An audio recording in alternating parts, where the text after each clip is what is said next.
Hi everyone, welcome to our YouTube channel keep it simple. आज के video में हम बात करेंगे आईडीएफसी फर्स्ट बैंक के बारे में, जिन्होंने आज यानी कि 30 अप्रैल को अपने फोर्थ क्वार्टर के रिजल्ट्स डिक्लेयर किए हैं। कंपनी का जो प्रॉफिट है पिछले साल के मुकाबले 168% बढ़ के 343 करोड़ रुपए रहा है और ओवरऑल नंबर काफी अच्छे लगते हैं। तो इनके नंबर्स को हम आज के वीडियो में डिटेल में डिस्कस करेंगे। और आगे बढ़ने से पहले अगर आपने अभी तक चैनल को सब्सक्राइब नहीं किया तो प्लीज सब्सक्राइब करके हमें मोटिवेट कीजिए। तो सबसे पहले अगर हम आईडीएफसी फर्स्ट बैंक के ओवरव्यू के बारे में बात करें तो दिसंबर 2018 में दो बैंकों, जिसमें से कि एक था आईडीएफसी बैंक और एक था कैपिटल फर्स्ट बैंक, इन दोनों बैंकों को मर्ज करके आईडीएफसी फर्स्ट बैंक की स्थापना की गई थी। और मर्जर से पहले आईडीएफसी जो एक बैंक था वो infrastructure financing domestic financial institution था, यानी कि इंफ्रास्ट्रक्चर प्रोजेक्ट्स को फाइनेंस करता था। और जो कैपिटल फर्स्ट बैंक था वो 2012 से कंज्यूमर और एमएसएमई जो फाइनेंसिंग है उसको करता था। तो इन दोनों बैंकों को मर्ज करके आईडीएफसी फर्स्ट बैंक बनाया गया था। और अगर हम इनकी जर्नी देखें जब से ये कंपनी मर्जर के बाद बनी थी, तो इनके अगर रिटेल डिपॉजिट्स की बात की जाए तो 73% कंपाउंडेड एनुअल ग्रोथ रेट से पिछले 3 साल में बढ़ के 68,035 करोड़ हो गए हैं। एवरेज जो कासा रेशो है यानी कि current account saving account ratio, ये 9% से भी कम होती थी 2019 में, जो कि बढ़ करके अब 50% के आसपास हो गई है। नेट इंटरेस्ट मार्जिन 3.17% से 5.96%। रिटेल और जो कमर्शियल फाइनेंस इनके लोन है 42,209 करोड़ के होते थे, जो कि बढ़ करके अब 95,377 करोड़ के हो गए हैं। कैपिटल एडिक्वेसी रेशो 15.47 से बढ़ के 16.474, जो कि बहुत ही अच्छी जंप है। और ऑपरेटिंग प्रॉफिट, जिसमें से कि अगर हम ट्रेडिंग गेन को हटा दें तो वो भी 36% कंपाउंडेड एनुअल ग्रोथ रेट से बढ़ा है। तो यानी कि जब से इस बैंक को मर्ज किया गया है कैपिटल फर्स्ट के साथ, इस बैंक ने बहुत ही बढ़िया परफॉर्मेंस दी है। और अब अगर स्पेसिफिकली इनके फोर्थ क्वार्टर के फाइनेंशियल की बात की जाए तो इंटरेस्ट इनकम 14% बढ़ी है। नेट इंटरेस्ट इनकम यानी कि एक्सपेंसेस को अगर हटा करके देखें तो उसमें 36% की वृद्धि देखी गई है। इसके अलावा जो कंपनी का प्रॉफिट आफ्टर टैक्स है पिछले साल सेम क्वार्टर में 128 करोड़ रुपए का था, जो कि बढ़ करके अब 343 करोड़ रुपए हो गया है, यानी कि 168% का जंप। और उसके मेन रीजन है, एक तो इनकी कोर इनकम बढ़ी है, इंटरेस्ट इनकम में 14% की आप वृद्धि देखेंगे।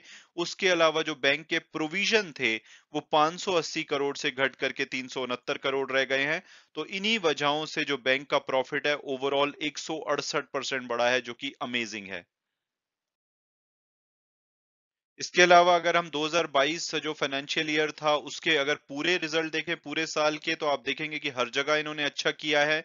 अगर हम इनके लोन्स के बारे में बात करें, जो बैंक के लिए असेट्स होती हैं, फंडेड असेट्स 13%, यानी कि ओवरऑल लोन्स 13% बढ़े हैं। उसमें से रिटेल लोन की बात की जाए तो 28% की वृद्धि देखी गई है। कस्टमर डिपॉजिट्स 13% बढ़े हैं। एवरेज कासा रेशो 8.38% बढ़ा है, बहुत ही बढ़िया जो कि माना जाएगा। असेट क्वालिटी की बात की जाए तो जो इनके ग्रॉस एनपीए 4.15% थे घट करके 3.7% हो गए हैं। और नेट एनपीए भी 1.86% से घट के 1.53% रह गए हैं। रिटेल और कमर्शियल की बात की जाए तो वहां पे भी इनकी इंप्रूवमेंट देखी गई है। नॉन परफॉर्मिंग असेट में कैपिटल एडिक्वेसी रेशो जो कि 13.77% थी, यानी कि बहुत ही कम थी, वो बढ़ करके 16.74% हो गई है, जो कि बहुत ही अच्छी न्यूज है बैंक के लिए। नेट इंटरेस्ट मार्जिन 0.93% बढ़े हैं। कॉस्ट टू इनकम 8% से कम हुई है, जो कि बहुत ही अच्छी बात है। और इसके अलावा अगर हम profit after tax full year का देखेंगे, तो उसमें आप देखेंगे कि 68% की कमी आई है। और उसका रीजन था कि जो जून क्वार्टर था, जब कोविड की सेकेंड वेव आई हुई थी जून 2021 में, तो उस क्वार्टर में इन्होंने काफी सारी अपनी प्रोविजनिंग बढ़ाई थी। उसके बाद इनके शेयर पे काफी प्रेशर भी देखा गया था। तो उस वजह से ओवरऑल जो फाइनेंशियल ईयर 2022 है, इसमें इनका प्रॉफिट कम हुआ है। लेकिन अगर हम सिर्फ फोर्थ क्वार्टर को देखेंगे तो 168% बढ़ के 343 करोड़ रुपए का अमेजिंग प्रॉफिट कमाया है बैंक ने। और अब अगर इनके लोन बुक की बात की जाए तो रिटेल बुक में आप देखेंगे 28% की वृद्धि हुई है, जो कि बहुत ही बढ़िया है। होम लोन जो कि सिक्योर्ड लोन्स होते हैं, बैंक्स प्रेफर करते हैं, 52% की वृद्धि हुई है। इसके अलावा लोन अगेंस्ट प्रॉपर्टी में 10%, जो व्हीकल लोन्स होते हैं 13%, consumer loan 25%, digital gold loan और जो क्रेडिट कार्ड लोन है, दो ये इनके पोर्टफोलियो का एक छोटा पार्ट बनते हैं अभी भी। लेकिन उसमें 109% और 370% की वृद्धि हुई है। कमर्शियल फाइनेंस जो इनके लोन है, जो कि business loans, commercial vehicle loan और ट्रेड एडवांसेस ये देते हैं, उसमें 15% की वृद्धि हुई है।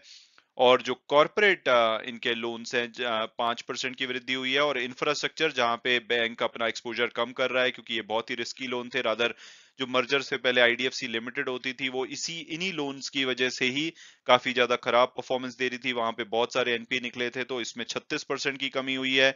अदर लोन जो इनके security receipt, loan converted into equity वगैरह होते हैं, उसमें भी 29% की कमी आई है।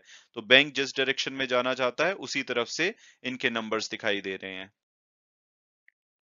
और अगर एसेट क्वालिटी की बात की जाए ओवरऑल लोन पोर्टफोलियो पे, तो इनकी जो ग्रॉस एनपीए है पिछले क्वार्टर से बेटर हुए हैं, 3.96 से घट के 3.7 है। सिमिलरली जो नेट एनपीए हैं वो भी 1.74 से घट के 1.53 हो गए हैं। हालांकि जो प्री कोविड टाइम में इनके नंबर्स होते थे, वहां से अभी भी इनको वापस मतलब इंप्रूव करना पड़ेगा उन नंबर्स पे पहुंचने के लिए। लेकिन आप देखेंगे कि ग्रेजुअली, जो कि जून 2021 में सबसे ज्यादा इनके एनपीए बढ़ गए थे, वो लगातार कम हो रहे हैं। और अगर इनकी टोटल कैपिटल एडिक्वेसी रेशो की बात की जाए, तो 13.77% से बढ़ करके 16.74% हुई है। तो ये बहुत ही अच्छी न्यूज है कि कंपनी के जो फाइनेंशियल हैं काफी ज्यादा स्ट्रांग हो रहे हैं। और अब इम्पोर्टेंट क्वेश्चन ये है कि क्या इतने अच्छे रिजल्ट्स के बाद क्या हमें इसका शेयर लेना चाहिए। तो सबसे पहले अगर पास्ट परफॉर्मेंस देखें, तो इन्होंने काफी निराश किया है अपने शेयर होल्डर्स को। 3 साल में 24% की नेगेटिव रिटर्न, पिछले एक साल में लगभग 28% की नेगेटिव रिटर्न, और 2022 में यानी कि 1 जनवरी से लगभग 19% के आसपास, 18 से 19% गिरा है। हालांकि पिछले एक महीने में थोड़ी सी रिकवरी देखी गई है, 4% के आसपास की, बट ओवरऑल इनके शेयर ने डिसअपॉइंटिंग परफॉर्मेंस दी है पिछले लंबे समय से। लेकिन अगर हम टिकर टेप के प्रेडिक्टिव एनालिसिस को देखें, तो वो इसका लोएस्ट टारगेट 32 रुपए बताते हैं, एवरेज प्राइस 52 रुपीस के आसपास, और हायर साइड पे 72। जो लास्ट क्लोजिंग हुई है 39.50, उस हिसाब से एवरेज टारगेट प्राइस से काफी नीचे पे अवेलेबल है, तो प्राइसिंग डेफिनेटली अट्रैक्टिव लगती है। और जिस तरह से रिजल्ट आए हैं, हालांकि ओवरऑल जो ग्लोबल क्यूज थे फ्राइडे को अमेजोन के रिजल्ट की वजह से काफी खराब रहे हैं। जो डो जोन्स है या नास्डैक है, उसमें काफी गिरावट देखी गई है। तो मंडे को हो सकता है कि अगर कोई और फर्दर डेवलपमेंट ना हो, तो हमारी मार्केट में भी प्रेशर देखा जा सकता है, उससे इन बैंकों पे भी प्रेशर हो सकता है। लेकिन अगर जैसे ही चीजें इंप्रूव होती हैं, तो आई एम श्योर कि इन रिजल्ट के बिहाफ पे नंबर्स, इनके जो शेयर प्राइस है, ऊपर की तरफ भागना चाहिए। और अगर इनके फंडामेंटल और पीयर्स एनालिसिस देखें, तो एक small to medium cap bank है, 25,000 करोड़ के आसपास का मार्केट कैपिटलाइजेशन है, पी पीबी इनकी ज्यादा सेंस बनाती नहीं है, और पिछले साल में 28% की नेगेटिव रिटर्न दी है। तो अगर मेरी पर्सनल ओपिनियन पूछी जाए, अगर आप स्पेसिफिकली नई इन्वेस्टमेंट करना चाहते हैं, तो ये बैंक डेफिनेटली अच्छा है। लेकिन इस टाइम पे अगर आप HDFC bank, ICICI bank, even axis bank ये देखेंगे, तो इनका वैल्यूएशन और भी ज्यादा अट्रैक्टिव लगता है। लेकिन अगर आप आईडीएफसी फर्स्ट बैंक में ऑलरेडी इन्वेस्टेड है, तो ये आपको डेफिनेटली अच्छी रिटर्न दे सकता है, तो आप होल्ड कर सकते हैं। बट नई इन्वेस्टमेंट के लिए मुझे लगता है कि बड़े बैंक इस टाइम पे ज्यादा सेंस बनाते हैं। और वीडियो क्लोज करने से पहले मैं हमेशा की तरह डिस्क्लेमर दूंगा कि जो भी व्यूज हैं वो मेरे पर्सनल है। अगर आप इसमें इन्वेस्ट करना चाहते हैं, तो अपनी फर्दर रिसर्च के बेसिस पे ही कीजिए। Thanks so much for watching the video, and God bless you all.